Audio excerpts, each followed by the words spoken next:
Hello, everyone. Welcome to the Newsbrowse News broadcast. According to a report by Leon Hizalbao, UK Prime Minister Keir Starmer has warned that Western intelligence assessments indicate Russia could launch an attack on NATO countries within 4 years, potentially as early as 2030.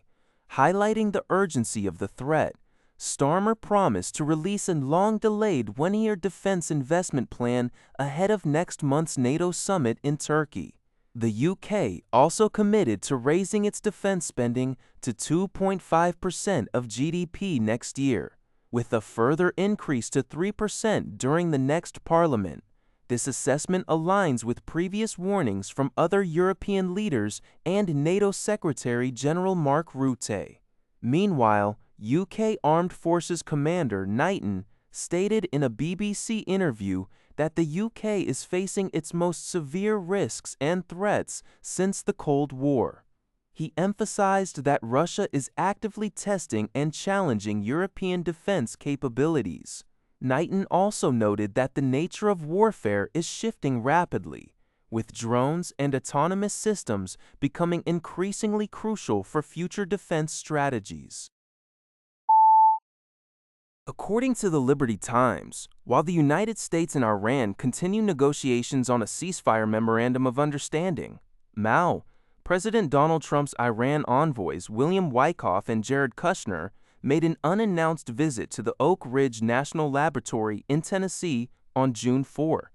The envoys consulted with nuclear experts, indicating that Washington believes there is a viable opportunity to reach a consensus and initiate deep discussions on nuclear issues with Tehran.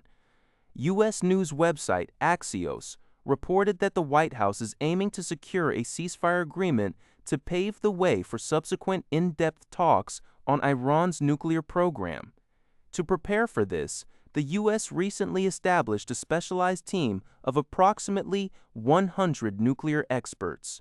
The envoys have met with the team to discuss implementing a potential deal.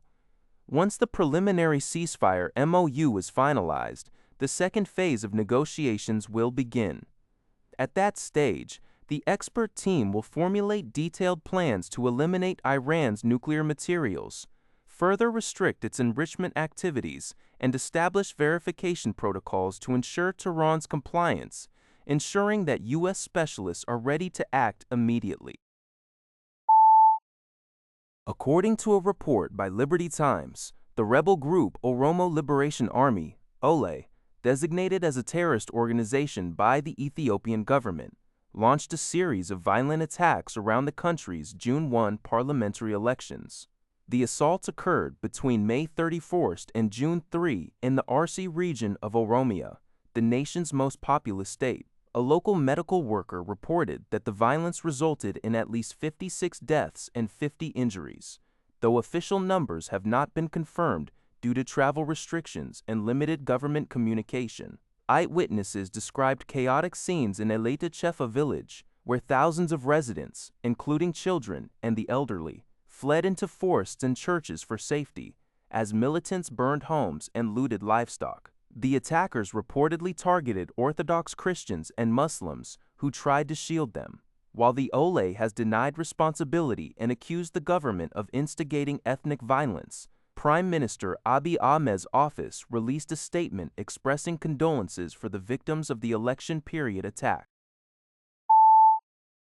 According to NBC News, Pope Leo has arrived in Spain to begin a week-long visit, expressing his gratitude for the country's commitment to peace and its adherence to international law.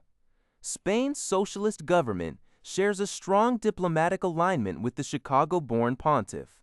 Both have opposed Israel's military campaign in Gaza and have been critical of the war in Iran, with Spain refusing to provide military support despite risking the displeasure of the Trump administration. Pope Leo, who speaks fluent Spanish, is scheduled to host a youth rally in Madrid, even joking about competing for attendance with superstar Bad Bunny, who is also performing in the city. The visit represents an important test in a nation where Catholic identification has significantly declined in recent decades. In addition to meeting with victims of clerical sexual abuse, Pope Leo is set to become the first pope to address the Spanish Parliament.